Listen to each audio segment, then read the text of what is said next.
If you guys don't know who Miss C is, you have no idea what I'm talking about, you must go watch the first video I talk about her. This is the second one. I started working with her on a Monday, okay? Yeah, that was my first day working with her was a Monday. Tuesday, I returned. I remember the first day I worked with her, I left. I was like, okay, bye, love you. I said, I'll see you tomorrow. And she goes, well, I hope not. Remember that? Yeah. So Tuesday came and I was like, oh God. I didn't know what to expect. I didn't know, like, I was like praying in the car. Lord help me. I show up there. I ring the doorbell. She answers the door, and remember how I told you it was like this big, huge black screen, right? Like you couldn't really see past the black screen. It was just like a silhouette. So she opens the door, and I'm like, oh God, she's gonna scream at me. She's gonna yell at me. I told you not to come back. So I took a deep breath, and I was just waiting, and I was just watching. So she opened the door, and she saw me. And then she opened the screen door, and she held it open for me, and I walked in. I said, hi, Mrs. C. How are you this morning? I hope you've had a good morning. I'm here to take care of you again. And I said, how did you sleep last night? And she was just looking at me. She was like on the side of me and she was just looking at me. And then she looks up and down at me and she goes, I must admit, you are the nicest person that your company has sent over here by far. Whoa. Thank you, Jesus. She gave me a compliment. I was like, yes, it's going to be a good day. I said, Miss C, you don't even know how much that means to me. I really, really appreciate that. And then she just looks at me and she starts glaring at me and she like, turns off and like walks towards the kitchen, So I follow her in the kitchen and she goes straight out to the patio to her bench and she sits. So I go get the logbook. I go log in and I start doing my thing with the paperwork, putting my bag down, my purse down. I'm looking up at her, as I'm filling the stuff in and she's just sitting out there. So then I'm done with that and then I go out there and I go open the back porch. She didn't even look at me and I just sat across, there was 2 chairs there I sat. We're just sitting there. 30 minutes goes by. She wouldn't look at me the whole time. So I said, excuse me, Missy, I'm gonna go use your bathroom. So I get up and I walk towards the door to open it, the back screen porch, to go pee, right? And as soon as I opened it, she was literally right there behind me and she put her hand on the screen door to shut it. I said, oh my God, you scared me. She did, she's scared. I don't know how she got up so fast, okay? And then she's like, 2 inches from my face and she goes, the last time you used my, what did she call it? She called it John. She called the bathroom a John. She goes, the last time you used my John, you didn't put the toilet seat back down like I told you to. I said, I am so sorry. I realized that when I left. I don't know, it just somehow popped in my head and I'm really sorry about that. I said, I will do it this time. I give you my word. I go in and she's following me. I know she ain't gonna follow me into that bathroom. That shit ain't happening. She follows me. I go to the bathroom. I walk in and I shut the door. She didn't follow me. She just stood there. I was like, she's gonna listen to me pee. So I sat down and I peed and then put the toilet seat back down. So I'm washing my hands and I hear her still standing out there. I open the door and she's right there. And as soon as I open the door, she looks past me at the toilet to see if the toilet lid was down. I said, I put it down for you, Missy, it's down. And I smiled at her and she's glaring at me like this. I walk past her and I'm like, I thought she was gonna be nice to me today, but no, she's not. I didn't know if she was gonna go to some other direction in the house or back out to the porch. So I'm acting like I'm digging in my bag for something. And I'm like, watching to see where she's gonna go. And she walks right past me and she goes back to the back patio and sits down. So then I go back out there, sit back down with her. Then another 30 minutes goes by. Nothing, no word, no nothing. But I managed to bring my magazine out with me because I knew it was going to be another I'm not talking to you kind of thing. She sits down and I sit down and I start reading my magazine. 30 minutes goes by and I'm looking at my magazine and then she gets up again. She didn't look at me. She just walked right past me. And I'm like, what is she doing? Where is she going? She opens the screen, she won't say anything to me, and she walks past me. I'm sitting there, I'm like, okay. So I keep reading my magazine, like maybe she has to go to the bathroom now, or I don't know. I'm out there for about another 15 minutes. She doesn't come back. I don't know where she's at. So I shut my magazine, lay it next to me, and I get up to go see where she's at. Like, have to make sure what she's doing. I go into the kitchen, she's not there. Nowhere to be found. I look in the bathroom I just came out of, not there. So I'm like, okay. I'm like, where is she? I've never been I've never been to like the back portion of her house, so I didn't know where she was, but I had to go find her and make sure she's okay. I start walking towards the back portion of her house, and I'm like looking, you know, in her living room, her dining room. I walk down the hall, and I'm like, oh God. It was 4 or 5 bedroom. I can't remember. But I opened the first bedroom. They were all cracked open, like the doors. So I opened the first bedroom. She wasn't in there. Opened the second bedroom. She wasn't in there. The third, she wasn't in there. Finally, the fourth, in the like really back of the house, it had double doors. I was like, this must be the master bedroom, and this must be where she's at, in her room. The double doors were both cracked open, like that much. So I slowly push them open, and I'm like, she's in here. Does she have a gun or a knife? What's she gonna do to me? So I'm pushing them open, and I instantly see this beautiful 4-poster, humongous, like king size bed. Gorgeous. And she's laying there on the left side of the bed with her knees up, her arms crossed. And I'm like, okay, she's sleeping.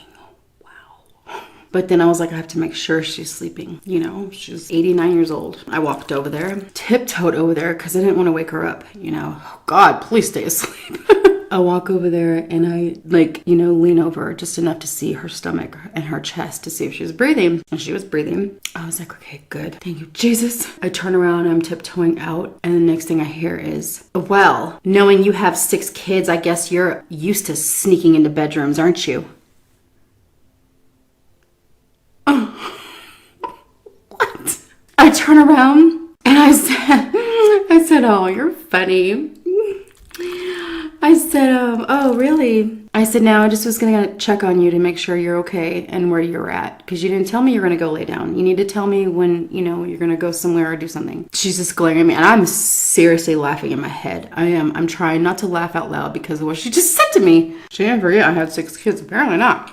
So I said, okay, I'll let you get back to your nap. I said, if you need me, I'm out here. She goes, just shut the door. And I was like, you know, I was like still talking. I was like, okay. I turn around and shut the door. I walk down the hall to the kitchen and I get on my phone and I'm texting my mom. I'm saying, Mother, do you know what she just said to me? I would text her when she would say outrageous things to me. And she's like, oh my God, what now? So I told her and she was cracking up laughing. I'm like, that's funny. No, it was pretty funny. So I said, okay, Mom, I'll call you when I get off. She's like, okay. An hour goes by. I'm texting. I'm looking up social media, reading my magazines. A whole hour goes by. I want to go check on her again, but gosh, she got pissed. I'm like, yeah, I think she can be okay. Then the doorbell rings and I'm like, what the? So I get up and I'm like, who the hell is at the door? Like I got a little nervous, like what? And walk over to the door. I answer the door. Through the black screen, you know, you couldn't see, just a silhouette. This woman was standing there. And I said, yes, can I help you? And she goes, hello, I'm so-and-so. I'm Miss C's mother-in-law. You know, Miss C's son that passed away. That was his wife. I said, oh, hello, Miss so-and-so. And she goes, yeah, the reason why I rang the doorbell was because this gate screen is double padded locked. I said, oh yeah, she does that. And she goes, yeah, I know. She goes, I have a key to the house, but I can't get in when she does that. So I unlocked it for her and let her in. I said, hi, I'm Kristen. Nice to meet you. I said, she's napping right now. And she goes, oh, okay. So she walks in. We both go into the kitchen. She sits down at the island and I sit down with her. And she goes, so how long have you been working here? I said, actually, this is my 2nd day. And she goes, oh, no wonder.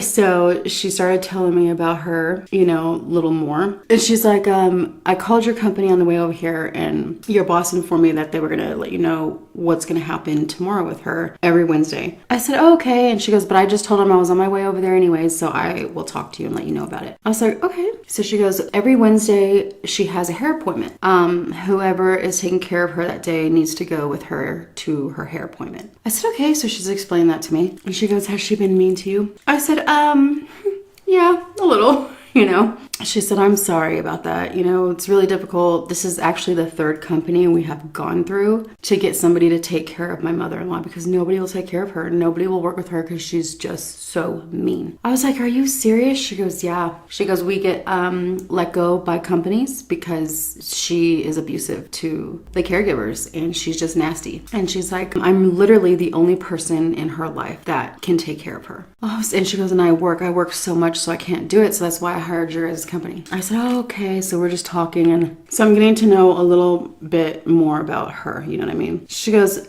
well, okay, well, I guess that's it. I just want to come by and check on things and see how it was going and let you know about tomorrow. She's got a hair appointment and she has to be there at this time and this place and blah, blah, blah. So I said, okay, got it. She's like, I won't take up any more of your time. She was about to get up and all of a sudden Miss C is like coming down the hall. I whisper towards, her daughter-in-law and I'm like, is she mean to you too? Like she is to the caregivers? And she goes, oh yeah.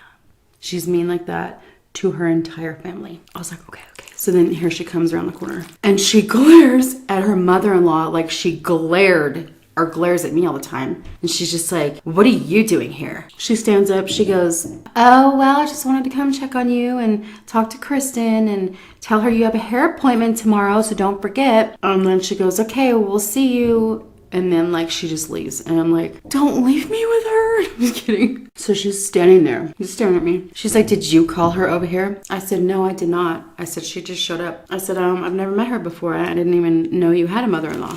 She like just turns around and like goes towards the outside back patio again. I follow her. I sit back out there with her. And then I said, how was your nap? I said, did you sleep good? She looks at me and she goes, how was my nap? Did I sleep good? Does it look like I sleep? How do you think a woman of my age sleeps? Are you being sarcastic? Are you being hateful or rude? I don't sleep. I don't ever sleep. I just kind of shunned her like body away from me, like turned, the other direction. I said, oh, I'm sorry about that. I said I don't sleep either, so I understand. It's like everything I asked her, she was just like, she went off on me, took offense to it. Okay, then I noticed I happened to look down at my phone, and thank God it was coming around lunchtime. So before I was gonna, make her lunch or try to offer to, the toilet seat thing was like lingering in my head, in my mind. I'm like, I'm getting, you know what? I'm gonna ask her. I'm gonna straight up ask her. She might attack me. She might go up on me, but I'm gonna ask her. I said, Miss C, can I ask you a question? And this time she looked at me. She goes, what? She always had that little,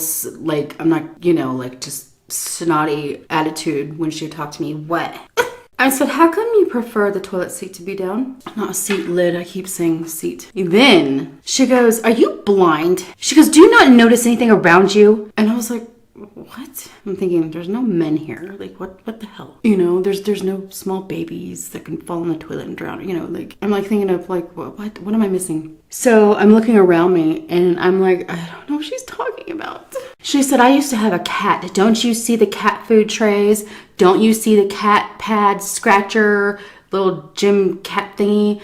Don't you see the cat toys and the cat food? And I look over and then I finally noticed it. I didn't notice it. And I was like, oh, what the fuck does that have to do with the toilet? I was thinking this. And I said, so you demand that your toilet lid be closed because your cat? She goes, yes, I didn't want my cat jumping in the toilet and drowning. So when my husband was still alive and my cat was still alive, because her cat died too, it was a rule in this house, whoever came over or whatever they would have to leave the toilet lid down. I said, oh, okay. So then I said, well, it's 11:30 now, it's lunchtime, I'm gonna go in there and make you some lunch. She just looked at me and I said, I think I know what you like. I saw what you ate yesterday, so I'm gonna go make that for you. You don't have to get up. I start going in the house, and just as I'm opening her fridge, because she kept her bread in the fridge, and it was Sara Lee honey wheat bread or something like that. I know this is a scene out of a movie, but this is literally what happened. I opened the fridge, this way,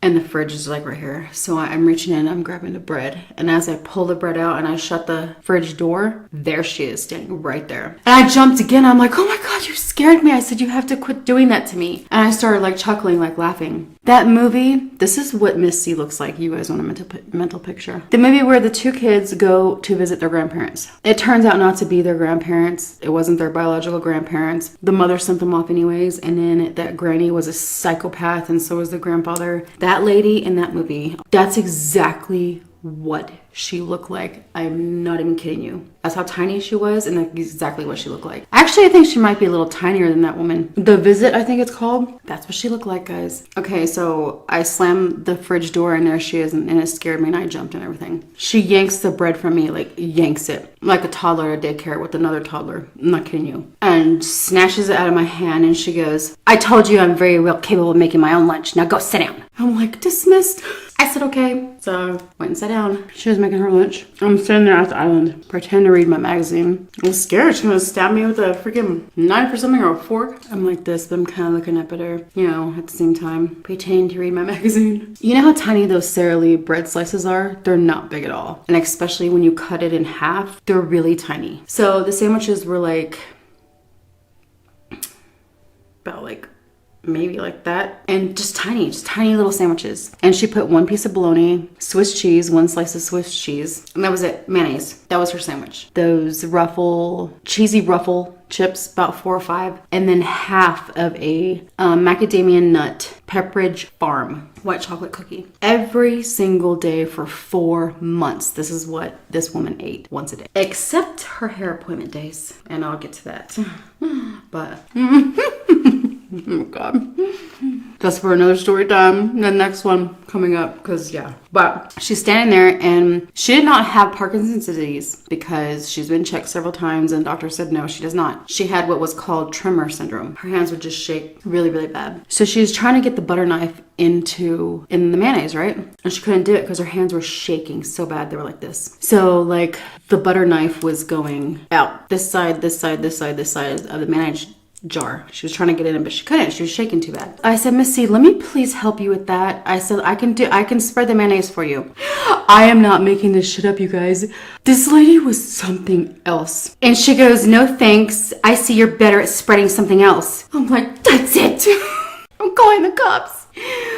Oh my God. I'm calling animal control. Oh my God, I burst up laughing when she said that. No thanks. I know, I can see you're better at spreading something else. I started cracking up laughing, and I said, that's funny, but that's really rude. I said, Miss C, you know what? I've kind of had it. This is my second day, and why are you being so hateful and rude to me and putting me down and calling me names and yelling at me when I'm just here to help you? She wasn't saying anything, and she was just still trying to get that mayonnaise knife in the hole. And like, I'm getting real deep, right? I can guarantee you, caregivers, they make good money, but not enough money, especially not to deal with this. I said, so I'm not here just for a paycheck. I'm really here because I care about people. I care about you, and I want to take care of you, and I want to help you. I said, please let me make your lunch for you. Can you please start being kind and sweet to me? And can you please not put me down and call me names and shame me for my past of what you think it is? You know, just because I have 6 kids doesn't make me what you think I am. You know, she's basically calling me a whore, but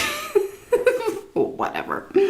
So I was like really getting into it, right? And she wasn't saying anything. So she finally got the knife and the mayonnaise, and she's spreading her mayonnaise on the bread, and her demeanor changes. Like, it changed from hateful, evil, like pissed off, to like her demeanor on her face just changed. So I'm like, I'm really getting to her. Thank you, Lord. You know, she's gonna be nice to me. And you know, I said a few more things I can't remember, but I was trying to be heartfelt with her. Then after I got done saying what I needed to say, she looks up at me with a blank stare, not a frown or nothing, just a blank stare, and she goes,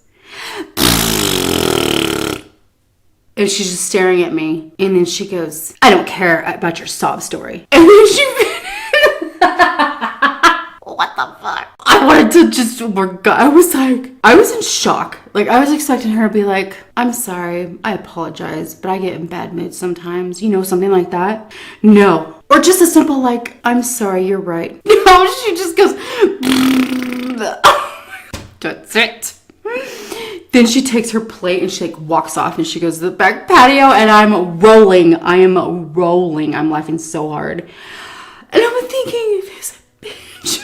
You guys, I swear, yeah, this lady was something else. Oh my God. I don't want to hear your sob story. She's out there eating her lunch.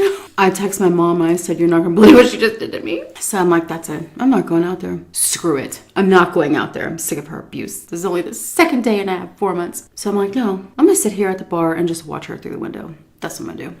That's what I'm going to do. So I didn't go out there. And she slowly ate her lunch. Like, she'd take the smallest little bite and chew it for like 5 minutes. And then another bite and chew it for 5 minutes. And it like took her an hour to eat this teeny tiny little portion of food. It was ridiculous. It was so, I'm like, how the hell? I could literally eat that in one bite. Like the whole plate. So then she's finally done with her lunch. And it's like an hour later. And she comes in to bring her dishes in to wash them. That was her routine. I'm just sitting there. I'm like, that's it. I'm not saying anything to her. That was it. She stuck her tongue out at me. I'm done with you.